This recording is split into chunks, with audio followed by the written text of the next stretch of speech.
요한복음 제21장입니다.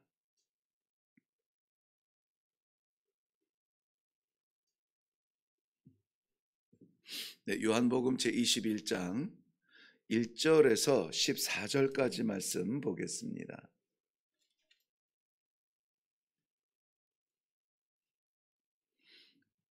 찾으셨으면 우리 한 목소리로 같이 읽도록 하겠습니다. 시작. 그 후에 예수께서 디베리아 호수에서 또 제자들에게 자기를 나타내셨으니 나타내신 일은 이러하니라. 시몬 베드로와 디두모라 하는 도마와 갈릴리 가나 사람 나다나엘과 세베대의 아들들과 또 다른 제자 둘이 함께 있더니 시몬 베드로가 나는 물고기 잡으러 가노라 하니 그들이 우리도 함께 가겠다 하고 나아가서 배에 올랐으나 그날 밤에 아무것도 잡지 못하였더니 날이 새어갈 때에 예수께서 바닷가에 서셨으나 제자들이 예수이신 줄 알지 못하는지라. 예수께서 이르시되 얘들아 너희에게 고기가 있느냐 대답하되 없나이다. 이르시되 그물을 배 오른편에 던지라. 그리하면 잡으리라 하시니 이에 던졌더니 물고기가 많아 그물을 들 수 없더라. 예수께서 사랑하시는 그 제자가 베드로에게 이르시되 주님이시라 하니 베드로가 벗고 있다가 주님이라 하는 말을 듣고 겉옷을 들은 후에 바다로 뛰어 내리더라. 다른 제자들은 육지에서 거리가 불과 한 50칸쯤 되므로 작은 배를 타고 물고기 든 그물을 끌고 와서 육지에 올라 보니 숯불이 있는데 그 위에 생선이 놓였고 떡도 있더라.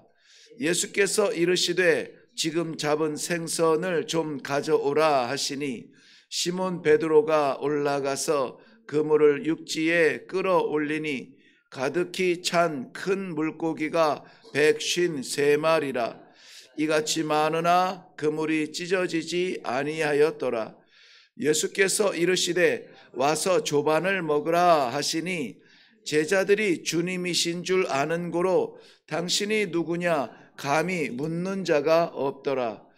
예수께서 가셔서 떡을 가져다가 그들에게 주시고 생선도 그와 같이 하시니라.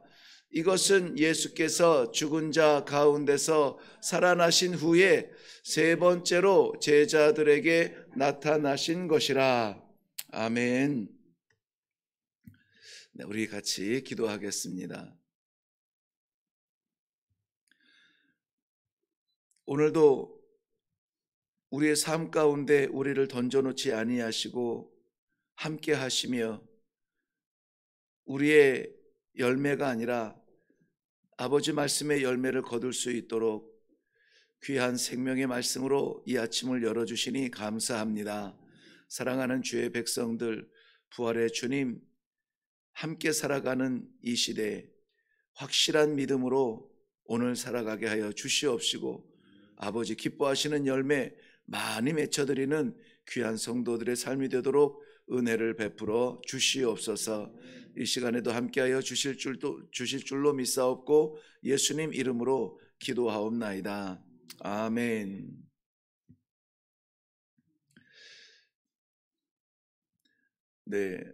이 본문을 보니까는 올해 1월 마지막 주 주일에 제가 묵상한 본문이 아마 오늘 본문 전체인 것 같아요.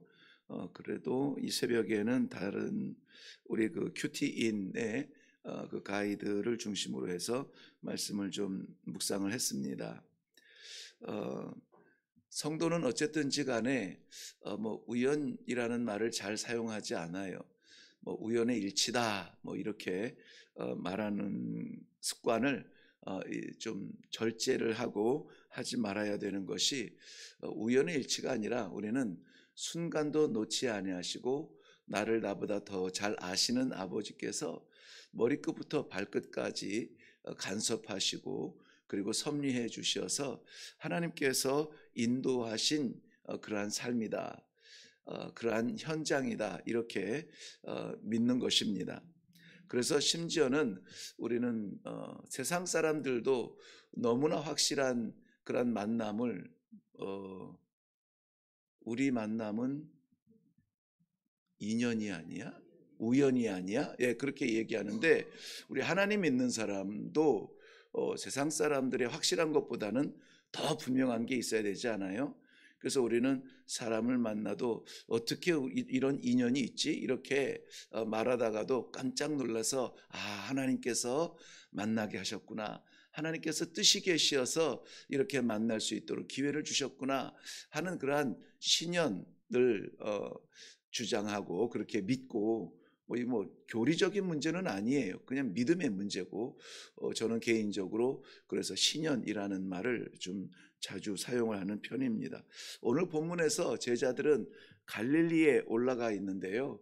갈릴리에서 부활의 주님을 다시 만나는 장면을 우리가 보고 있습니다. 그런데 예수님께서 부활하신 날 안식 후 첫날 저녁에 두려워 떨고 있던 제자들을 만났을 때에도 왠지 제자들은 그가 예수이신 줄을 한눈에 알아보지는 못했어요. 그래서 예수님이 손에 못자국과 옆구리를 보여준 후에 그리고 저들이 주인 줄 알고 기뻐하더라 그랬거든요. 근데 오늘 디베리아에서도 그때 벌써 최소한 그래도 한 8일 전이 되겠죠. 두 번째 도마가 있는 가운데 만난 것이 여드레 이후이니까 최소한 그 후가 되기는 하겠지만은 그래도 오늘도 사실은 제자들이 확실하게 외형적 모습으로 예수님이네 하고 이렇게 알아보지는 못했던 것 같습니다. 그런데 이런 일을 하시느니 이런 우리의 곁에서 이런 인도를 해 주시는 이는 우리 주님밖에 예수님밖에 없으시지 하고 확실히 아는 거로 주님이시냐고 물어보지는 않았다는 장면이 좀 새로워집니다. 어쨌든지 간에 정말 이게 하나님 뜻입니까? 주님께서 나에게 만나게 하신 신연입니까? 정말 이것이 하나님의 원하시는 자리입니까? 원하시는 만남입니까? 하는 이런 것들이 불분명해질 때가 있다는 것입니다. 그럴 때 우리는 어떻게 해야 되느냐? 아무튼지 어쨌든지 주님의 뜻을 알려고 우리가 기도해 눈 뜨고도 기도하고 가면서도 기도하고 우연한 만남 가운데서도 기도하고 정말 이것이 하나님의 뜻입니까? 그러면 우연이 아니죠. 정말 하나님의 뜻입니까? 그것은 인연이 아니죠. 하는 마음으로 우리는 거룩한 삶을 살아야 된다는 것입니다. 거룩한 삶은 어떤 영웅적인 순교의 현장에서 나타나는 것이 아니라 우리 삶의 자리에서 우리의 생각까지 아시는 하나님 앞에서 우리가 끊임없이 하나님의 뜻을 구하고 하나님의 기쁨을 위하여서 생각을 하고 일을 해 나가는 그러한 자리를 볼 때에 이 거룩은 날마다의 삶이에요. 그리고 이것은 어떤 현상에서 나타나는 것이 아니라 우리의 마음속에서 늘 우러나는 생각이 되어야 된다는 것입니다.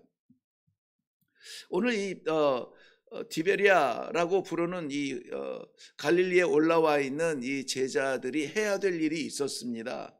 뭐냐면은 마태복음 28장 7절에는 부활하신 예수님을 만난 무덤에 찾아간 여인들에게 천사가 이렇게 말을 합니다.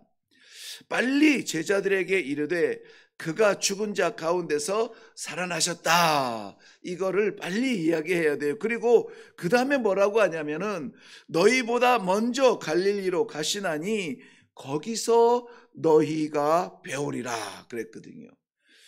갈릴리 부활하신 예수님 얼마나 사모하고 기다리고 눈앞에 현장에서 봤고 그런 예수님을 갈릴리에 올라가서 뭐 해야 되냐면은 만나야 되거든요. 그런데 이 제자들이 갈릴리 호수로 올라와서 예수님을 만날 궁리를 해야 되는데, 만날 방법을 찾아야 되는데, 만남을 기대하고 기다려야 되는데, 베드로가 한마디 툭 던집니다. 이제나 저제나 뭐 시간이 얼마나 흘렀는지 성경은 기록하지 않지만은 나는 고기나 잡으러 가련다 라고 과거의 삶으로, 옛날의 습관으로, 갈릴리가 호수기 때문에 바다 냄새가 나는지 어쩐지는 모르겠지만은 저도 뭐 한번 가봤지만은 기억이 안 나요. 그런데 아, 맞아, 여기가 내 삶의 터전이었어 하고 고향이 부르는 듯한 그러한 마음의 감동이 있어서 그런지, 옛날에 그 근질근질했던 그 손가락이 이렇게 인도를 해서 그랬는지 모르겠지만, 물고기나 잡으러 가겠다고 했더니 제자들이 덥석 나도 가겠습니다. 그리고 가서 물고기를 잡는다는 것이죠. 밤새 물고기를 잡습니다. 밤새 잡았다는 것은 낮 시간에 잡고 안 잡혀서 밤까지 잡았다는 것이 아니라, 보통 이런 물고기들은, 더운 지방의 물고기들은 밤에 잡게 되죠. 낮에는 물 수면이 더우니까는 물속 깊이 내려가 있다가 이렇게 저녁에 기온이 좀 식어지면은 이제 좀 물고기들이 수면 쪽으로 이렇게 올라오게 되는데, 그때 그물을 던져서 잡을 수 있는 기회가 있어서 밤에 주로 이제 낚시를 하는데, 나가도 호수가 아무리 커도 바다라고 하지만은 그래도 뭐 밤을 샐 정도는 아닐 것 같은데요. 그래도 어쨌든 잡지 못하여서 끙끙대며 밤을 지새웁니다. 그렇지만 아무것도 잡지 못해요. 바다의 사나이 베드로가 앞장섰는데 물고기를 잡지 못하고 새벽을 맞이하게 됩니다. 뭐 한 단어로 말하면 실패이죠.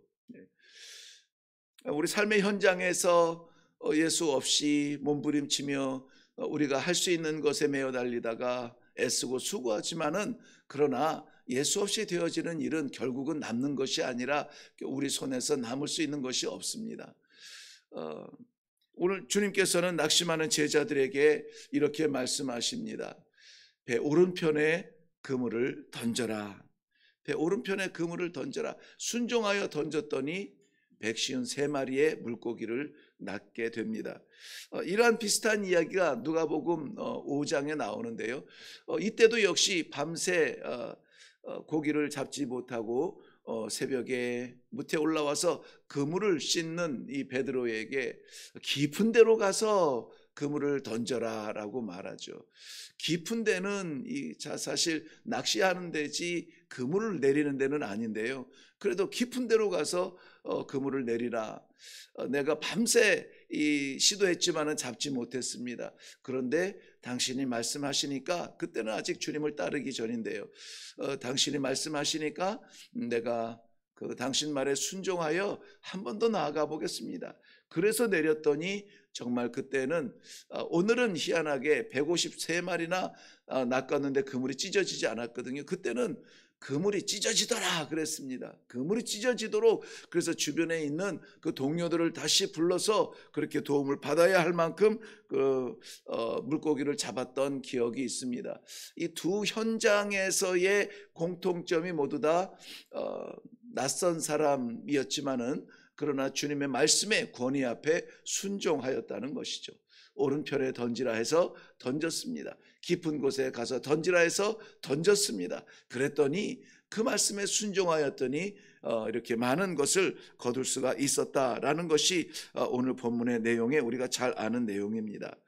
그런데 그때의 예수님을 비로소 직감한 것이 누구냐? 주의 사랑하시는 제자 요한이 베드로에게 말합니다. 주님이시다라고 하는 거예요.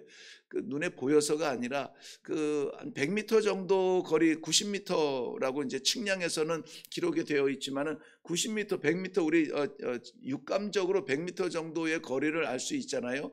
뭐 새벽녘에 아직 동이 완전히 트지 않은 상태에서 잘 알아보지 못할 수도 있지만은, 그럼에도 불구하고 누구도 그분이 예수님이라고 하는 것을 알지 못했습니다. 그런데 요한은 알았어요. 요한은 알았습니다. 이런 일을 하실 분, 이런 역사를 나타내실 분 예수님밖에 안 계시다. 요한은 이야기했는데 요한이 그 아주 재밌는 표현을 하잖아요. 주께서 사랑하시는 제자라. 자기 이름을, 이 요한복음인데 자기 이름을 기록하지 않아요. 그리고 1절에서 시작할 때에도 2절이죠. 시몬 베드로와 디두모라 하는 도마와 갈릴리 가나 사람 나다나엘과 세베대의 아들들과 이렇게 했어요. 세베대의 아들들이 누굽니까? 야고보와 요한이죠. 거기에도 있는데 자기의 이름을 나도 갖고 이렇게 지칭하지 않고 3인칭 관찰자적 입장에서 자기를 표현하는 것을 볼 수 있어요. 요한의 성품인 것 같은데요. 해석을 할 때에는 요한의 겸손함이라 이렇게 말합니다. 겸손해도 좋고, 겸손한 것은 나약한 게 아닙니다, 여러분. 겸손한 것을 약한 것으로 취급하면은 안 돼요.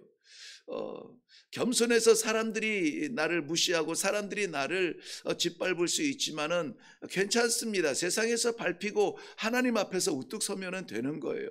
주님 앞에서는 그저 겸손한 것이 좋습니다.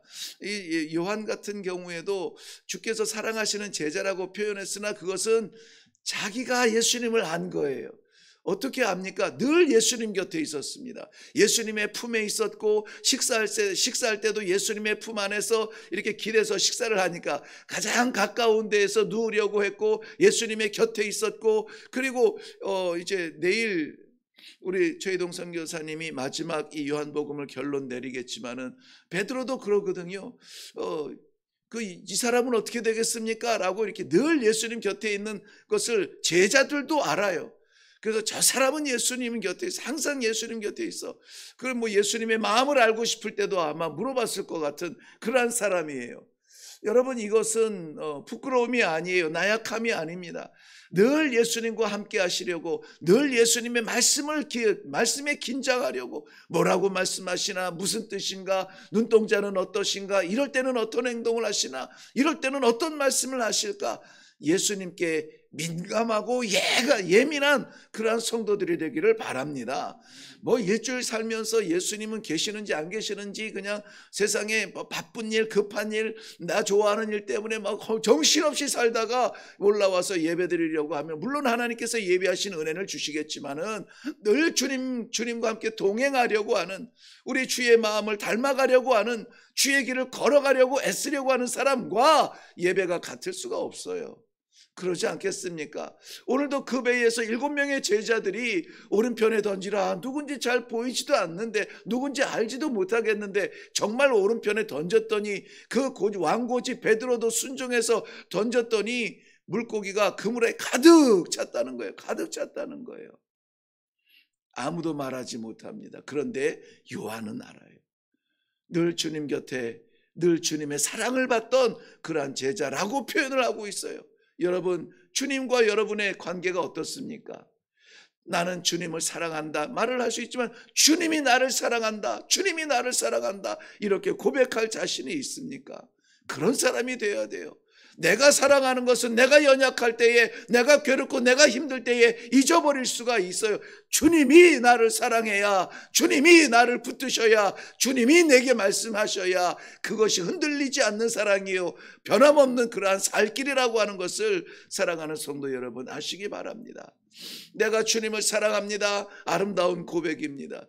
그런데 주님께서 나를 사랑하신다고 한면은 그 사랑이, 여러분 사랑하는 애인 만나러 가신 적이 있죠? 오래됐지만은 그래도 그냥 뭐 이 집에서 대충 지내다가 나갑니까? 막 바르고 막 20분 30분 걸려서 위장하고 분장하고 옷도 막 이 새로운 거 깨끗한 거 입고 나가려고 하고, 왜 그렇습니까? 사랑하는 사람이 나를 기다리니까, 사랑하는 사람을 만날 거니까. 오늘 이 요한 같은 경우에 주님이시다라고 하는 이 말씀이 얼마나 이 전율이 오릅니까? 순간 우리에게 무슨 일을 만났을 때든지 뭐 이 사사로운 일들 가운데서도 주님이시다, 주님이 나를 놓지 않으시는구나, 주님이 나에게 말씀하시는구나, 주님이 나를 위로하여 주시는구나, 주님이 나를 붙들어 주시는구나 라고 하는 이러한 신앙의 간증들이 우리의 삶 가운데 가득하기를 주님의 이름으로 축원합니다. 베드로가 이 요한의 말을 듣고 주님이시다 하니 그저 겉옷을 주님이야? 라고 하면서 겉옷을 두르고 바다에 뛰어들었어요. 물론 이 호수에서 자라고 뭐 어부이니까는 뭐 괜찮겠지만 100m 정도 되는 거리라면은 가깝지 않은 것 같아요. 저로서는 가깝지 않습니다. 뛰어내리는 것은 쉬운 일이 아니에요. 그래도 베드로는 겉옷을 두르고 나서 뛰어들어 예수님 앞에 가고요. 다른 제자들은 배를 타고 그 그물에 담겨 있는 물고기를 가지고 해변에 나아갑니다.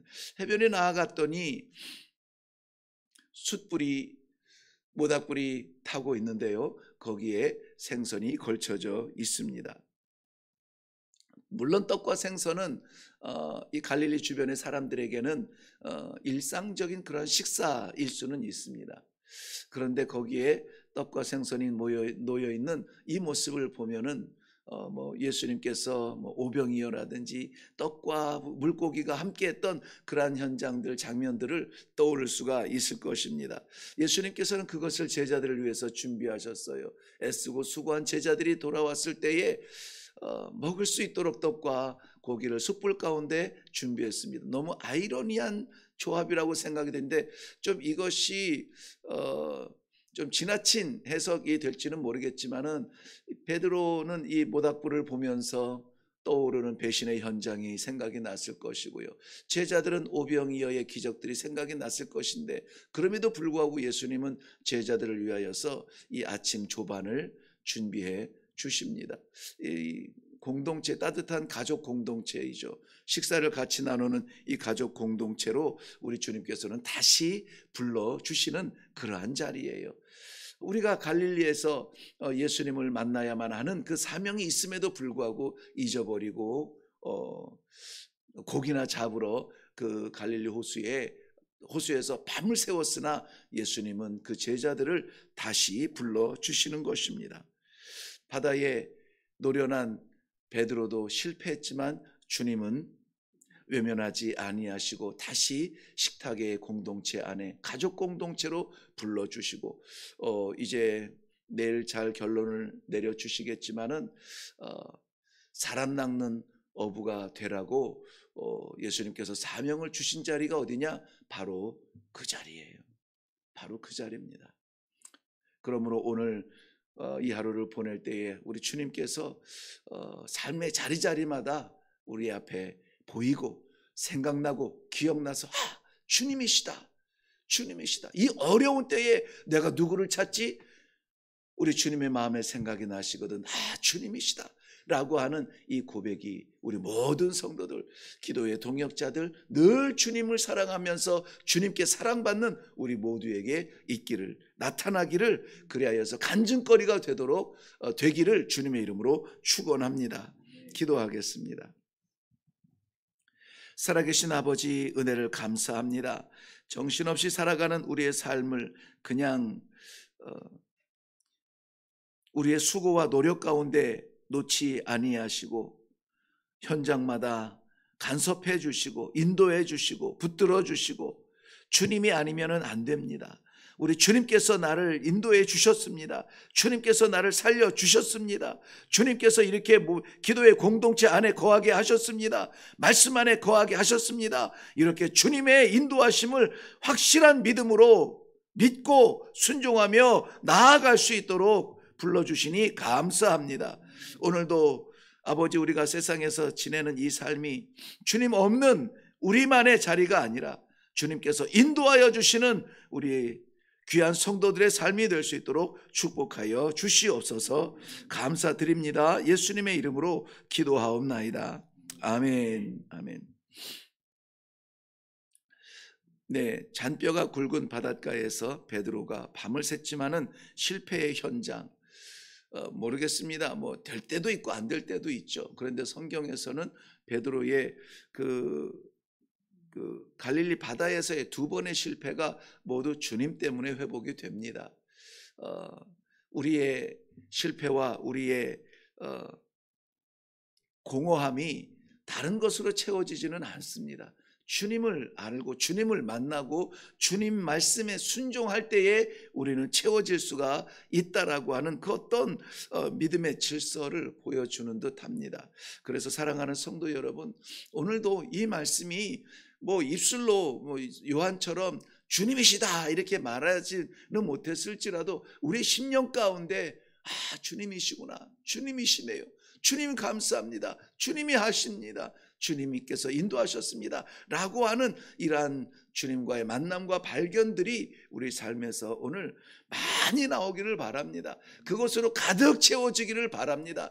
그리하여서 물고기 잡으러 나갔던 현장에서 우리 현장에서의 실패가 끝이 아니라 주님께서 다시 우리를 불러주시고 사람 낚는 업으로 초청해 주시는 예수님의 그 부르심 앞에 오늘 감사하면서 감격하며 기도할 수 있는 이 아침이 되기를 바랍니다. 우리 다 같이 기도할 때에 우리 삶의 현장으로 다시 나아가야 되지만, 저 갈릴리로 나아가야 되지만, 우리가 주님을 만나야 되는 분명한 목적을 가지고 주님과 함께하는 현장이 되게 하여 주시옵소서. 나를 홀로 놓지 아니하시고 말씀하여 주시며 인도하여 주실 때에 순종할 수 있는 결단의 하루가 되게 하여 주시옵소서. 많은 것으로 열매 맺고 주님과의 이러한 사명의 공동체에서 다시 만날 수 있도록 주님 도와주시옵소서. 우리 다 같이 말씀에 의지하여서 기도하시고 내려갈 수 있기를 바랍니다. 우리 다 같이 기도하겠습니다.